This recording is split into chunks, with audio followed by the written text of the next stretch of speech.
Hello students, welcome back to our physics class. ഇന്ന് നമ്മൾ discuss ചെയ്യാൻ പോകുന്നത് +1 ഫിസിക്സിലെ രണ്ടാമത്തെ ചാപ്റ്റർ ആയ യൂണിറ്റ്സ് ആൻഡ് മെഷർമെന്റ് എന്ന ചാപ്റ്ററിലെ ആദ്യ ഭാഗങ്ങളാണ്. പരീക്ഷയെ സംബന്ധിച്ചിടത്തോളം ഒരു പ്രധാനപ്പെട്ട ചാപ്റ്റർ ആണ് യൂണിറ്റ്സ് ആൻഡ് മെഷർമെന്റ്. കുറഞ്ഞത് ഒരു 5 മാർക്കിനെങ്കിലും പബ്ലിക് എക്സാമിന് ക്വസ്റ്റ്യൻസ് വരുന്ന ചാപ്റ്റർ ആണ് യൂണിറ്റ്സ് ആൻഡ് മെഷർമെന്റ്. അപ്പോൾ നമുക്ക് നമ്മുടെ ക്ലാസ്സിലേക്ക് കടക്കാം.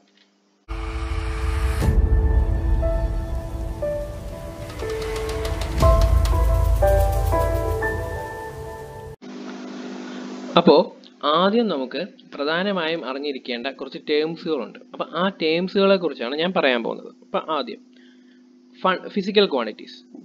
Physical quantities are those quantities which can be measured. എന്താണ് ഫിസിക്കൽ ക്വാണ്ടിറ്റീസ്? നമുക്ക് അളക്കാൻ പറ്റുന്ന. ഫിസിക്കൽ ക്വാണ്ടിറ്റീസിന്റെ അർത്ഥം ഭൗതിക അളവുകൾ. മനസ്സിലായോ? അപ്പം നമുക്ക് അളക്കാൻ പറ്റുന്ന, അളന്നെടുക്കാൻ പറ്റുന്ന ഏത് സംഗതിയെയും ഫിസിക്കൽ ക്വാണ്ടിറ്റീസ് എന്ന് പറയാൻ പറ്റും. Those quantities which can B measured. നമുക്ക് അളന്നെടുക്കാൻ പറ്റുന്ന ഏതൊരു ക്വാണ്ടിറ്റീനെ നമുക്ക് എന്ത് വിളിക്കാം? ഫിസിക്കൽ ക്വാണ്ടിറ്റീസ് എന്ന് വിളിക്കാം.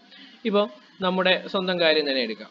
ഇപ്പോൾ എൻ്റെ ശരീരവുമായി ബന്ധപ്പെട്ട് അളന്നെടുക്കാൻ പറ്റുന്ന ഒന്നാണ് എൻ്റെ ഹൈറ്റ്, അല്ലേ? ഞാൻ എത്ര ഹൈറ്റ് ഉണ്ടെന്ന് ചോദിച്ചാൽ അതൊരു അളവാണ്. അതൊരു ഫിസിക്കൽ ക്വാണ്ടിറ്റിയാണ്. അതുപോലെ വേറൊരു ഫിസിക്കൽ ക്വാണ്ടിറ്റിയാണ് എൻ്റെ മാസ്, അല്ലേ? എൻ്റെ വെയിറ്റ് എത്രയെന്ന് ചോദിക്കാറുണ്ട്.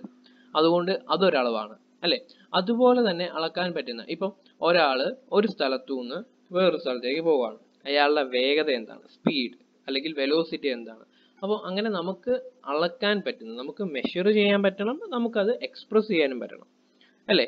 ഇപ്പം ഞാൻ ഒരു ടേബിളിൽ അമർത്തുകയാണ്, ഒരു ഫോഴ്സ് എക്സേർട്ട് ചെയ്യണം. അപ്പം ഞാൻ എക്സേർട്ട് ചെയ്യുന്ന ഫോഴ്സ് എന്താണ്?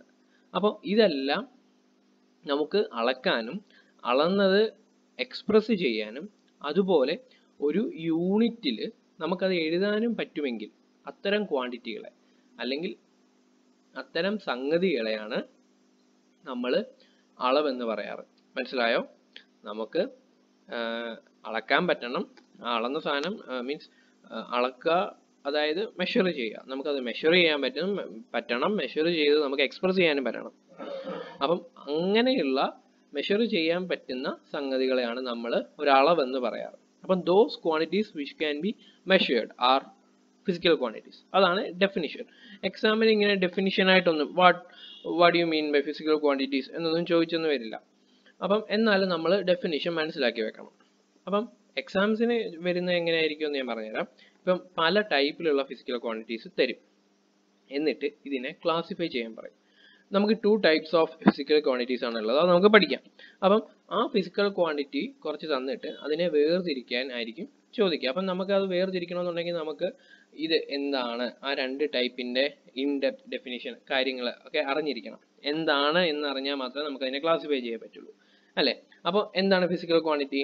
ഫിസിക്കൽ ക്വാണ്ടിറ്റി നമുക്ക് അളക്കാനും അളന്നിട്ട് അത് എക്സ്പ്രസ് ചെയ്യാനും കഴിയുന്ന എല്ലാ അളവുകളെയും നമുക്ക് എന്തെന്ന് പറയാം? ഫിസിക്കൽ ക്വാണ്ടിറ്റീസ് എന്ന് പറയാൻ പറ്റും, അല്ലേ? Physical quantities which can be measured. ഇപ്പം ഹൈറ്റ് ഞാൻ പറയാം, 1 മീറ്ററും 80 സെൻറ്റിമീറ്ററും 180 സെൻറ്റിമീറ്റർ ഉണ്ടെന്ന് പറഞ്ഞാൽ അത് എൻ്റെ അളന്ന നീളമാണ്, അല്ലേ? ഞാൻ മെഷർ ചെയ്തെടുത്ത നീളമാണ്. നിങ്ങളുടെ വെയിറ്റ് ചോദിക്കുക. അപ്പം നമ്മളെ ഒരു വെയിറ്റ് ബാലൻസിൽ നമ്മുടെ വെയിറ്റ് നോക്കിയിട്ട് മെഷർ ചെയ്തിട്ടുള്ള ഇതാണ്. അപ്പം നിങ്ങൾക്കത് എക്സ്പ്രസ് ചെയ്യാൻ പറ്റി. കിലോഗ്രാമിൽ അതൊരു യൂണിറ്റ് ഉണ്ട്, അതിൽ നിങ്ങൾക്ക് എക്സ്പ്രസ് ചെയ്യാൻ പറ്റി. അപ്പോൾ അതൊരു ഫിസിക്കൽ ക്വാണ്ടിറ്റി ആണ്. എന്നോട് എൻ്റെ ഹൈറ്റ് ചോദിച്ചു, അപ്പോൾ ഞാൻ പറയാണ് 1 മീറ്റർ ആൻഡ് 80 സെൻറ്റിമീറ്റർ എന്ന് എനിക്കൊരു യൂണിറ്റിൽ പറയാൻ പറ്റുന്നുണ്ട്. അപ്പോൾ അതെനിക്ക് അളക്കാനും പറ്റുന്നുണ്ട്, അതുപോലെ തന്നെ എനിക്കത് എക്സ്പ്രസ് ചെയ്യാനും പറ്റുന്നുണ്ട്. അങ്ങനെ ചെയ്യാൻ പറ്റുന്നുണ്ടെങ്കിൽ ആ ക്വാണ്ടിറ്റീസിനെ നമുക്ക് എന്ത് വിളിക്കാം? ഫിസിക്കൽ ക്വാണ്ടിറ്റി എന്ന് വിളിക്കാം. മനസ്സിലായോ? ഇനി ഫിസിക്കൽ ക്വാണ്ടിറ്റീസ് പ്രധാനമായിട്ടും 2 ടൈപ്സ് ഉണ്ട്. We have 2 types of physical quantities. അപ്പം ഈ എല്ലാ ഫിസിക്കൽ ക്വാണ്ടിറ്റീസും നമ്മളിങ്ങനെ നോക്കുമ്പോൾ ചിലതിന് കുറച്ച് പ്രത്യേകതകളുണ്ട്. അപ്പോൾ ആ പ്രത്യേകതകൾ ബേസ് ചെയ്തിട്ട് ഫിസിക്കൽ ക്വാണ്ടിറ്റീസിനെ 2 ആയിട്ട് തരംതിരിച്ചിട്ടുണ്ട്. അതിലെ ഫസ്റ്റ് വൺ ആണ് fundamental quantities. What are fundamental quantities? Fundamental quantities എന്ന് പറയുമ്പോൾ അത് വേറെ ഒന്നിനെയും ഡിപ്പെൻഡ് ചെയ്യുന്നില്ല. ഇതിനെ ഇനിയും കൂടുതൽ സിംപ്ലർ ഫോമിലേക്ക് നമുക്ക് ചെയ്യാൻ പറ്റത്തില്ല. മനസ്സിലായി? ഇനി ഇതിനെ സിമ്പിൾ ആക്കാൻ പറ്റില്ല. ഇതാണ് ഏറ്റവും സിംപ്ലസ്റ്റ് ആയിട്ടുള്ള ക്വാണ്ടിറ്റി. അപ്പം ഫണ്ടമെന്റൽ ആ വാക്കിൽ തന്നെ ഉണ്ട്. എന്താണ് ഫണ്ടമെന്റൽ അർത്ഥം എന്താണ്? ഇതിന് വേറൊരു പേരുണ്ട് കേട്ടോ, ബേസിക് ഓർ ബേസ് ക്വാണ്ടിറ്റീസ്. അത് തന്നെ, അതായത് അതിന്റെ ബേസ് അല്ലെങ്കിൽ ബേസിക് എന്ന് പറഞ്ഞാൽ എന്താ, അടിസ്ഥാനപരമായിട്ടുള്ള സംഗതിക്കാണ് പറയുന്നത് അല്ലെ. അടിസ്ഥാനപരമായിട്ടുള്ള ഒരു സംഗതിയാണ് ബേസ് അല്ലെങ്കിൽ ഫണ്ടമെന്റൽ എന്ന് നമ്മൾ പറയാറുള്ളത് അല്ലെ. അതിന്റെ വേർഡിന്റെ മീനിങ് ആണ്, ഫണ്ടമെന്റലിന്റെ വേർഡ് മീനിങ് തന്നെ അടിസ്ഥാനപരമായിട്ടുള്ള എന്നാണ്. അപ്പം അടിസ്ഥാനപരമാണ്. അപ്പം അതിനെ ഇനി കൂടുതൽ നമുക്ക് സിമ്പിളർ ആക്കാൻ സാധിക്കില്ല. അതാണ് ഏറ്റവും സിമ്പിളസ്റ്റ് ആയിട്ടുള്ള ഫോം. അപ്പം എങ്ങനെയുള്ള ഫണ്ടമെന്റൽ ആയിട്ടുള്ള സംഗതി, അതിന്റെ ബേസിക് എന്ന് പറയുന്നത്. അപ്പം ഫണ്ടമെന്റൽ ക്വാണ്ടിറ്റീസ് എന്ന് പറഞ്ഞാൽ ചില ക്വാണ്ടിറ്റികളെ നമ്മൾ അടിസ്ഥാനപരമായിട്ടുള്ള ക്വാണ്ടിറ്റികളായിട്ട് കണക്കാക്കി വെച്ചിട്ടുണ്ട്. എന്താണ് അടിസ്ഥാനം? ആ ക്വാണ്ടിറ്റി വെച്ചാണ് നമ്മൾ ബാക്കിയുള്ള ക്വാണ്ടിറ്റി നമ്മൾ കണ്ടെത്തുന്നത് അല്ലെ. ഇതിനെ ഞാൻ ഒരു ബേസ് ആക്കി വെച്ച് കഴിഞ്ഞാൽ, ഒരു ക്വാണ്ടിറ്റിനെ ഞാൻ ബേസ് ആക്കി വെച്ച് കഴിഞ്ഞാൽ, ഞാൻ പിന്നെ മറ്റു ക്വാണ്ടിറ്റികളെ മെഷർ ചെയ്യുമ്പോൾ ഞാൻ ഇതിനെ ബേസ് ചെയ്തായിരിക്കും ഞാൻ പറയാം, ഇതുമായിട്ട് കമ്പയർ ചെയ്തിട്ടായിരിക്കും പറയാം അല്ലെ. അത് ഇതിന്റെ ഇൻ ടേംസ് ഞാൻ മറ്റേ ക്വാണ്ടിറ്റി എക്സ്പ്രസ് ചെയ്യുന്നത് ഈ ഫണ്ടമെന്റൽ ക്വാണ്ടിറ്റീസിന്റെ ടേംസിലായിരിക്കും. മനസ്സിലായോ? അതാണ് ഫണ്ടമെന്റൽ ക്വാണ്ടിറ്റീസ്. അപ്പം ക്വാണ്ടിറ്റികൾ, അത്തരം ക്വാണ്ടിറ്റികൾ മറ്റൊരു ക്വാണ്ടിറ്റികളെയും ഡിപ്പെൻഡ് ചെയ്യുന്നില്ല അത് അല്ലെ. ഡിപ്പെൻഡ് ചെയ്യാത്തവരെയാണ് നമ്മൾ ഫണ്ടമെന്റൽ ക്വാണ്ടിറ്റീസ് എന്ന് പറയുന്നത്. എക്സാമ്പിൾ, ലെങ്ത്, മാസ്, ടൈം, ഇതൊക്കെ എന്താണ്, വേറെ ഒന്നിനെയും ഡിപ്പെൻഡ് ചെയ്യുന്നില്ല. ഇപ്പൊ ലെങ്ത് കണ്ടുപിടിക്കണമെങ്കിൽ നമ്മൾ എന്ത് ചെയ്യും? ഒരു സ്കെയിൽ എടുത്ത് അളന്ന് നോക്കാം. നമ്മൾ ഡയറക്റ്റ് ആയിട്ട് മെഷർ ചെയ്യും, നമുക്ക് ഡയറക്റ്റ് ആയിട്ട് കിട്ടും അല്ലെ. ഡയറക്റ്റ് ആയിട്ട് നേരിട്ട് നമുക്ക് മെഷർ ചെയ്തെടുക്കാൻ പറ്റുന്നതാണ്. ഒരു സ്കെയിൽ ഉണ്ടെങ്കിൽ നമുക്കൊരു ലെങ്ത് കണ്ടുപിടിക്കാൻ പറ്റും അല്ലെ. മാസ്, അത് നമ്മൾ നേരിട്ടാണ്, നമുക്കൊരു വെയിറ്റ് ബാലൻസ് ഉണ്ടെങ്കിൽ അതും നമ്മൾ നേരിട്ട് നമുക്ക് ഡയറക്റ്റ് ആയിട്ട് കിട്ടുന്നതാണ് എന്ത്, ഫണ്ടമെന്റൽ ക്വാണ്ടിറ്റി. ടൈമും അതുപോലെ തന്നെ. ടൈം കണ്ടുപിടിക്കണമെങ്കിലും നമുക്ക് വേറെ ഒരു ഫിസിക്കൽ ക്വാണ്ടിറ്റീസിന്റെയും ആവശ്യമില്ല. ടൈം നമുക്ക് നേരിട്ട് കണ്ടുപിടിക്കാനായിട്ട് സാധിക്കും.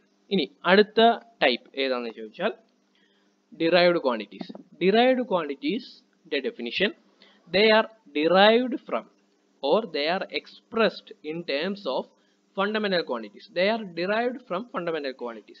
ഫണ്ടമെന്റൽ ക്വാണ്ടിറ്റികളിൽ നിന്ന് ഡിറൈവ് ചെയ്തിട്ടുള്ളതാണ് എന്ത്, ഡിറൈവ്ഡ് ക്വാണ്ടിറ്റീസ്.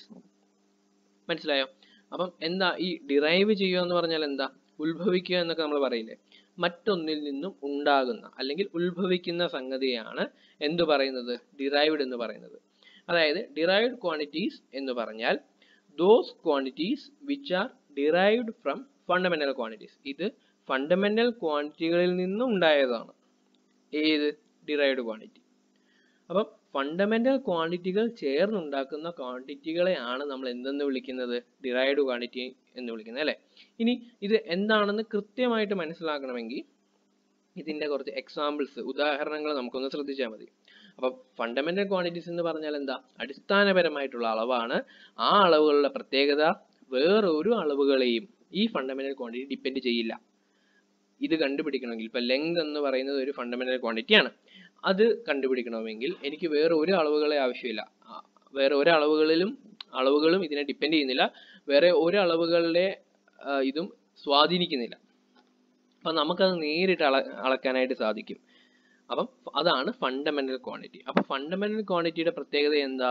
നമുക്ക് ഡയറക്റ്റ് ആയിട്ട് മെഷർ ചെയ്യാനായിട്ട് സാധിക്കും. എന്നാൽ ഡിറൈവ്ഡ് ക്വാണ്ടിറ്റിയോ ഡയറക്റ്റ് അളക്കുകയാണോ ചെയ്യുന്നത്? അല്ല. ഫണ്ടമെന്റൽ ക്വാണ്ടിറ്റികൾ ചേർന്ന്, അതിൽ രണ്ട് ക്വാണ്ടിറ്റികൾ ചേർന്ന് രൂപപ്പെടുന്ന, അല്ലെങ്കിൽ രണ്ട് ക്വാണ്ടിറ്റികൾ മാത്രമേ ചേർന്നുള്ളൂ അങ്ങനെ ഉണ്ടാകുന്നതാണ് ഡിറൈവ്ഡ് ക്വാണ്ടിറ്റി എന്ന് നിർബന്ധമൊന്നുമില്ല. മേ ബി രണ്ടിൽ കൂടുതൽ ഉണ്ടാകാം. ഒരേപോലെയുള്ള ഫണ്ടമെന്റൽ ക്വാണ്ടിറ്റി ചേർന്നും ഉണ്ടാകാം. അതിന് എക്സാമ്പിൾസ് ഞാൻ പറയാം. ഇപ്പൊ 2 types ഓഫ് ഫണ്ടമെന്റൽ ക്വാണ്ടിറ്റീസ് ചേർന്നാണ് ഒരു ഡിറൈവ്ഡ് ക്വാണ്ടിറ്റി ഉണ്ടാവുന്നതെന്ന് നമുക്ക് നിർബന്ധം പിടിക്കാൻ പറ്റത്തില്ല. സെയിം ആയിട്ടുള്ള രണ്ട് ഫണ്ടമെന്റൽ ക്വാണ്ടിറ്റീസ് ചേർന്നും അതിൽ നിന്നും ഒരു ഡിറൈവ്ഡ് ക്വാണ്ടിറ്റി ഡിറൈവ് ചെയ്യാം. മനസ്സിലായോ? അപ്പം രണ്ടിൽ കൂടുതൽ ക്വാണ്ടിറ്റികൾ ചേർന്നുണ്ടാകുന്ന അളവുകളെയാണ് നമ്മൾ എന്തെന്ന് പറയുന്നത്, ഡിറൈവ്ഡ് ക്വാണ്ടിറ്റീസ് എന്ന് പറയുന്നത്. ഇപ്പൊ നിങ്ങളുടെ കയ്യിൽ ഒരു പെൻ ഇരിക്കുന്നില്ലേ, അപ്പൊ പെൻ, അതിന്റെ ലെങ്ത് നിങ്ങളോട് ചോദിച്ചാൽ നമുക്ക് അത് നേരിട്ട് മെഷർ ചെയ്യാൻ പറ്റുമോ? പറ്റും. എങ്ങനെ മെഷർ ചെയ്യാം? ഒരു സ്കെയിൽ എടുത്ത് നിങ്ങൾ മെഷർ ചെയ്യും. സേ ഇതൊരു 15 സെന്റിമീറ്റർ ഉണ്ട്, you have get it right. അപ്പം അത് നേരിട്ട് നിങ്ങൾക്ക് കിട്ടിയ ഒരു മെഷർമെന്റ് ആണ് അല്ലെ, ഡയറക്റ്റ് ആയിട്ട് നിങ്ങൾക്ക് കിട്ടി. അപ്പം അതെന്താണ്? ഫണ്ടമെന്റൽ ക്വാണ്ടിറ്റി ആണ്. എന്താണ് ഫണ്ടമെന്റൽ ക്വാണ്ടിറ്റി ഈ കേസിൽ? ലെങ്ത്. ഇനി നിങ്ങളോട് ചോദിക്കുക ഏരിയ ചോദിച്ചാൽ നിങ്ങൾക്ക് നേരിട്ട് മെഷർ ചെയ്യാൻ പറ്റുമോ? ഇല്ല. Because you have to find surface area of the pen. അപ്പം സർഫസ് ഏരിയ സർഫസ് ഏരിയ കാണാം, കേർവ്ഡ് സർഫസ് ഏരിയ കാണാം, അതുപോലെ തന്നെ 2 എൻഡ്സിലുള്ള സർഫസ് ഏരിയയും കാണാം അല്ലേ, 2 എൻഡ് സർഫസും കണ്ടുപിടിക്കണം. അപ്പം ആ ഏരിയ കാണണമെങ്കിൽ തന്നെ എന്ത് വേണം, ലെങ്തും ബ്രെഡ്ത്തും വേണം. അപ്പം അത് മെഷർ ചെയ്യണം. അതായത് നമുക്ക് 2 അളവുകൾ വേണം. മനസ്സിലായോ? ഇല്ല, മനസ്സിലായില്ലെങ്കിൽ വളരെ സിമ്പിളായിട്ട് പറയാം. ഇപ്പം എക്സാമ്പിൾ ആയിട്ട് ഒരു റെക്റ്റാങ്കിൾ എടുക്കാം. റെക്റ്റാങ്കിൾ എന്ന് പറഞ്ഞാൽ എന്താണ്, ഓപ്പോസിറ്റ് സൈഡ്സ് ഈക്വൽ. അപ്പം ഇതിന്റെ ലെങ്ത് എൽ, ഈ സൈഡും എൽ ഇതും എൽ അല്ലേ, അതല്ലേ ഒരു റെക്റ്റാങ്കിൾ. ഓപ്പോസിറ്റ് സൈഡ്സ് ഈക്വൽ ആക്കി, ഈ സൈഡും ഈക്വൽ. അപ്പം ഇതിന് ബ്രെഡ്ത്ത് ബി എന്ന് ഞാൻ റെപ്രസെന്റ് ചെയ്തു, ഇത് എൽ റെപ്രസെന്റ് ചെയ്തു. അപ്പം ഏരിയയുടെ ഇക്വേഷൻ എന്താ, area is equal to length into breadth അല്ലേ. അപ്പം ഈ ലെങ്ത് എന്ന് പറയുന്നത് ഒരു ഫിസിക്കൽ ക്വാണ്ടിറ്റി അല്ലേ? അതെ, ഫിസിക്കൽ ക്വാണ്ടിറ്റിയാണ്. കാരണം എന്താ, ലെങ്തിനെ നമുക്ക് മെഷർ ചെയ്യാൻ പറ്റും, എക്സ്പ്രസ് ചെയ്യാൻ പറ്റും, അതൊരു ഫിസിക്കൽ ക്വാണ്ടിറ്റിയാണ്. Likewise breadth is also a physical quantity and area also is a physical quantity അല്ലേ. അപ്പം ഈ മൂന്നും ഫിസിക്കൽ ക്വാണ്ടിറ്റിയാണ്. എന്നാലും ലെങ്ത്, ഇതിനെ നമ്മൾ ഫർദർ ഇച്ചിരിയും കൂടെ കാര്യമായിട്ട് പറയുകയാണെങ്കിൽ ലെങ്തും ബ്രെഡ്ത്തും ഫണ്ടമെന്റൽ ക്വാണ്ടിറ്റിയാണ്. എന്നാൽ ഏരിയയോ ഡിറൈവ്ഡ് ക്വാണ്ടിറ്റിയാണ്. എന്താ കാരണം, ലെങ്ത് നമുക്ക് ഒരു സ്കെയിൽ വെച്ച് അളന്നെടുക്കാം അല്ലേ. ഒരു സ്കെയിൽ വെച്ച് നമുക്ക് നേരിട്ട് ഇവിടം തൊട്ട് ഇവിടം വരെ നമുക്ക് അളന്നെടുക്കാം ഈ റെക്റ്റാങ്കിൾ. അപ്പം അതാണ് ലെങ്ത്.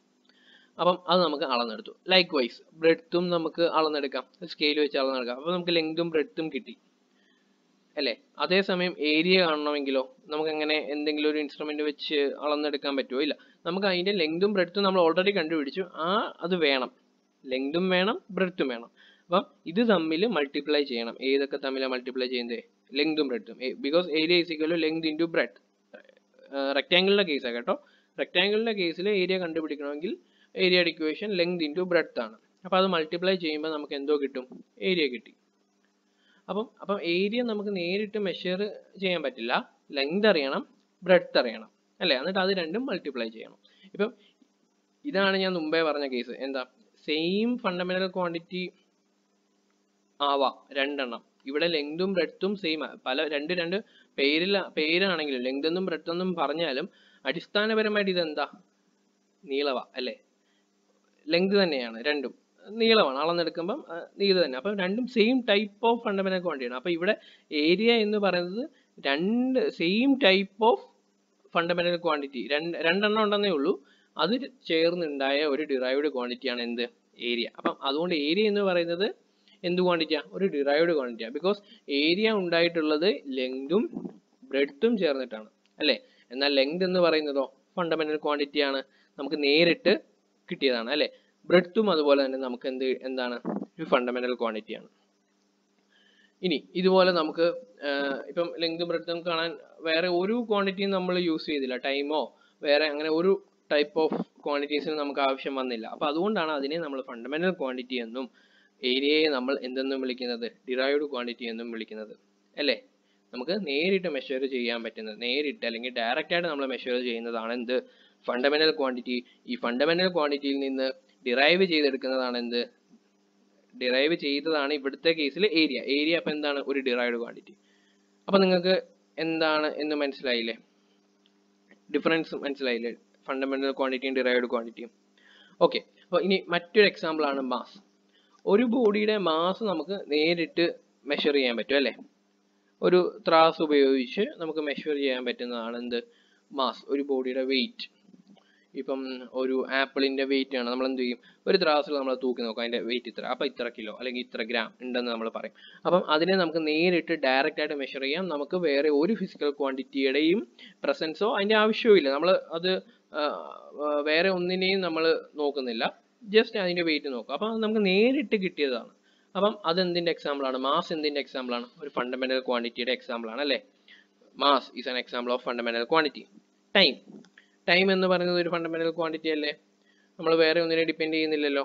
അപ്പം ഇതുപോലെ വേറെ കുറച്ച് ഫണ്ടമെന്റൽ ക്വാണ്ടിറ്റീസും കൂടെ ഉണ്ട്. ഒരു 7 ടൈപ്സ് ഓഫ് ഫണ്ടമെന്റൽ ക്വാണ്ടിറ്റീസ് ഉണ്ട്. അത് നമുക്ക് കമ്മിങ് ക്ലാസ്സുകളിൽ നമുക്ക് പഠിക്കാം.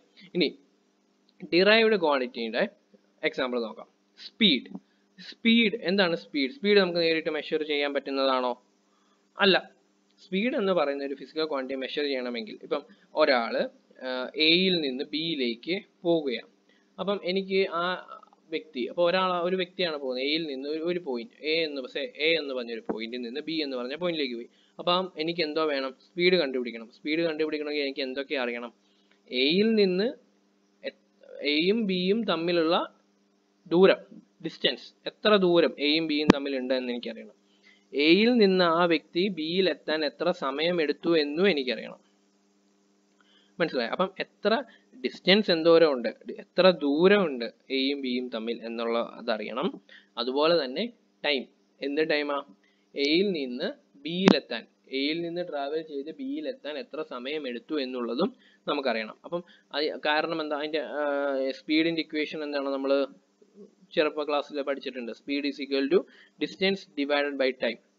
Distance divide by time, distance ഒരു ഫണ്ടമെന്റൽ ക്വാണ്ടിറ്റിയാണ്, ടൈം ഒരു ഫണ്ടമെന്റൽ ക്വാണ്ടിറ്റിയാണ്. അപ്പം ഡിസ്റ്റൻസും ടൈമും അറിഞ്ഞാൽ മാത്രമേ നമുക്ക് സ്പീഡ് കണ്ടുപിടിക്കാൻ പറ്റൂ, അല്ലേ? ഡിസ്റ്റൻസ് എന്ന് പറഞ്ഞാൽ എന്താ? ദൂരം, അല്ലേ? ദൂരം എന്ന് പറഞ്ഞാലും എന്താ? അത് ലെങ്ത് ആണ്. അപ്പോൾ അതൊരു ഫണ്ടമെന്റൽ ക്വാണ്ടിറ്റിയാണ്. ഈ ലെങ്തിന് പല പേരുകളിൽ അറിയപ്പെടാം. ദൂരം, distance, displacement, length, thickness, breadth, width, diameter, radius, perimeter, ഇതെല്ലാം സംഗതി എന്താ? ലെങ്ത് ആണ്, അല്ലേ? ബേസിക്കലി എല്ലാം നീളമാണ്, പല സന്ദർഭങ്ങളിൽ പല പേരുകളിൽ അറിയപ്പെടുന്നു എന്ന് മാത്രം. അപ്പം അതൊരു ഫണ്ടമെന്റൽ ക്വാണ്ടിറ്റിയാണ്. ഏത്? ഡിസ്റ്റൻസ്. അപ്പം ലെങ്ത് എന്ന് പറയുന്ന ഫണ്ടമെന്റൽ ക്വാണ്ടിറ്റി ഞാൻ പറഞ്ഞ പോലെ പല പേരുകൾ അറിയപ്പെടും. ഇപ്പം നിങ്ങളുടെ കയ്യിലിരിക്കുന്ന പെന്നിൻ്റെ ലെങ്ത്, റേഡിയസ് എടുക്കാം നമുക്ക്, അല്ലേ? തിക്നെസ് എടുക്കാം, പെരിമീറ്റർ എടുക്കാം, അങ്ങനെ കുറേ ഇതുണ്ട്. പക്ഷെ ഇതെല്ലാം ബേസിക്കലി നീളമാണ്, അല്ലേ? ലെങ്ത് ആണ്, ഫണ്ടമെന്റൽ ക്വാണ്ടിറ്റിയാണ്. അപ്പോൾ സ്പീഡ് കണ്ടുപിടിക്കണമെങ്കിൽ നമുക്ക് ഡിസ്റ്റൻസ് വേണം, എയിൽ നിന്ന് ബിയിലേക്ക് എത്ര ഡിസ്റ്റൻസ് ഉണ്ടെന്ന് അറിയണം. ടൈം, എയിൽ നിന്ന് ബിയിലെത്താനുള്ള ടൈം അറിയണം. അപ്പോൾ അവിടെ എന്തൊക്കെ രണ്ട് ക്വാണ്ടിറ്റി നമുക്ക് ആവശ്യമുണ്ട്, അല്ലേ? രണ്ട് ക്വാണ്ടിറ്റിയുടെ ആവശ്യം വന്നു. അപ്പം സ്പീഡ് എന്താണ്? ഒരു ഡിറൈവ്ഡ് ക്വാണ്ടിറ്റിയാണ്. അപ്പോൾ നിങ്ങൾക്ക് ഫണ്ടമെന്റൽ ക്വാണ്ടിറ്റി എന്താണെന്നും ഡിറൈവ്ഡ് ക്വാണ്ടിറ്റി എന്താണെന്നും ഇപ്പം നല്ലപോലെ മനസ്സിലായില്ലേ? അടുത്തൊരു എക്സാമ്പിൾ നോക്കാം. ഫോഴ്സ്. ന്യൂട്ടന്റെ ഒരു ഇക്വേഷൻ പ്രകാരം ഫോഴ്സിന്റെ ഇക്വേഷൻ എന്തായിരുന്നു? Force is equal to ma, m for mass, force is equal to mass into acceleration. Acceleration എന്നാൽ എന്താ അർത്ഥം? ത്വരണം, അല്ലേ?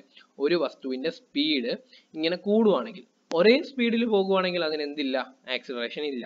എന്നാൽ സ്പീഡ് ഇങ്ങനെ കൂടി കൂടി വരുവാണെങ്കിൽ ആ വസ്തുവിന് എന്തുണ്ട്? ആക്സിലറേഷൻ ഉണ്ട്. അപ്പോൾ സ്പീഡ് എത്ര സ്പീഡാണ് കൂടുന്നത്, അതിന്റെ അളവ്, കൂടുന്നതിന്റെ ആ അളവുണ്ടല്ലോ, അതിന്റെ അളവിനെയാണ് എന്തെന്ന് പറയുന്നത്? ആക്സിലറേഷൻ എന്ന് പറയുന്നത്. അപ്പം ആ ആക്സിലറേഷൻ കൊണ്ട് ആ വസ്തുവിന്റെ മാസ് കൊണ്ട് ഗുണിച്ചാൽ ആ വസ്തുവിന്റെ മുകളിൽ ഉണ്ടാവുന്ന ഫോഴ്സ് നമുക്ക് എത്രയാണെന്ന് കണ്ടുപിടിക്കാൻ പറ്റും. മനസ്സിലായോ? അപ്പോൾ ഫോഴ്സ് എന്ന് പറഞ്ഞാൽ മാസ് എന്ന ഫണ്ടമെന്റൽ ക്വാണ്ടിറ്റിയും ആക്സിലറേഷൻ എന്ന് പറയുന്ന മറ്റൊരു ക്വാണ്ടിറ്റി, അല്ലേ? ആക്സിലറേഷൻ എന്ന് പറയുന്ന മറ്റൊരു ക്വാണ്ടിറ്റി തമ്മിൽ മൾട്ടിപ്ലൈ ചെയ്യുമ്പോൾ, ഗുണിക്കുമ്പോൾ കിട്ടുന്ന ഒന്നാണ് എന്ത്? ഫോഴ്സ്. അപ്പം acceleration itself A derived quantity. Acceleration തന്നെ ഒരു ഡിറൈവ്ഡ് ക്വാണ്ടിറ്റിയാണ്, അല്ലേ? അപ്പം ഒരു ഡിറൈവ്ഡ് ക്വാണ്ടിറ്റി, ഇവിടെ ഏതാണ് ഒരു ഡിറൈവ്ഡ് ക്വാണ്ടിറ്റി? ആക്സിലറേഷൻ ഒരു ഡിറൈവ്ഡ് ക്വാണ്ടിറ്റിയാണ്. അതിനെ ഒരു ഫണ്ടമെന്റൽ ക്വാണ്ടിറ്റി, ഒരു ഡിറൈവ്ഡ് ക്വാണ്ടിറ്റിനെ മറ്റൊരു ക്വാണ്ടിറ്റി കൊണ്ട് മൾട്ടിപ്ലൈ ചെയ്താൽ നമുക്ക് എന്തായിരിക്കും കിട്ടിയത്? ഒബ്വിയസ്ലി അതെന്തായിരിക്കും? അതൊരു ഡിറൈവ്ഡ് ക്വാണ്ടിറ്റി ആയിരിക്കും, അല്ലേ? അപ്പം force is an example of derived quantities. മനസ്സിലായോ? അപ്പോൾ നമ്മൾ എന്തൊക്കെ പഠിച്ച? Physical quantities, fundamental, derived. നമുക്ക് ഫണ്ടമെന്റലും ഡിറൈവ്ഡും എന്താണെന്ന് കൃത്യമായിട്ട് മനസ്സിലായല്ലോ. അപ്പോൾ നമുക്ക് ക്വാണ്ടിറ്റീസ് എന്താണെന്ന് പറഞ്ഞാൽ, അല്ലേ? Physical quantities are those quantities which can B measured. നമുക്ക് അളക്കാൻ പറ്റുന്നതും അളന്ന് അതിനെ എക്സ്പ്രസ് ചെയ്യാൻ പറ്റുന്ന ഒന്നിനെയാണ്, ഒരു അളവിനെയാണ്, ഒരു ക്വാണ്ടിറ്റിനെയാണ് നമ്മൾ എന്തെന്ന് പറയുന്നത്? ഫിസിക്കൽ ക്വാണ്ടിറ്റി എന്ന് പറയുന്നത്, അല്ലേ? അതുപോലെ തന്നെ പിന്നെന്തോ നമ്മൾ പഠിച്ചു? ഈ ഫിസിക്കൽ ക്വാണ്ടിറ്റീസ് 2 ടൈപ്സ് ഉണ്ടെന്ന് പഠിച്ചല്ലേ? Fundamental quantities. ഫണ്ടമെന്റൽ ക്വാണ്ടിറ്റീസ് എന്താ? They do not depend on other quantities. അല്ലെങ്കിൽ ഇതിനെ നമുക്ക് വേറൊരു രീതിയിൽ പറയാം. എങ്ങനെ? They are independent of other quantities. Fundamental quantities are the basic quantities or the base quantities which cannot be further simplified. അല്ലേ? Fundamental quantities are the base quantities which are independent of other quantities or they do not depend on other quantities. അതിന്റെ example ആയിട്ട് നമ്മൾ length, mass, time ഒക്കെ പഠിച്ചു. ഇനി derived quantities എന്താണെന്ന് പഠിച്ചു. എന്താണ് derived quantities? They are derived, അല്ലേ? ഫണ്ടമെന്റൽ ക്വാണ്ടിറ്റീസിൽ നിന്ന് ഡിറൈവ് ചെയ്ത് വന്നത്, or they are expressed in terms of fundamental quantities. അതാണ് എന്ത്? Derived quantities. അപ്പം നമ്മൾ അതും പഠിച്ചു. അതിൻ്റെ എക്സാമ്പിൾസ് എന്തൊക്കെയാ? Speed, force, area, momentum, work, power, അങ്ങനെ ഒരുപാട് ക്വാണ്ടിറ്റീസ് ഉണ്ട് ഡിറൈവ്ഡ് ക്വാണ്ടിറ്റീസിൽ. അപ്പോൾ ഇത്രയും കാര്യങ്ങൾ മനസ്സിലാക്കി വെക്കുക.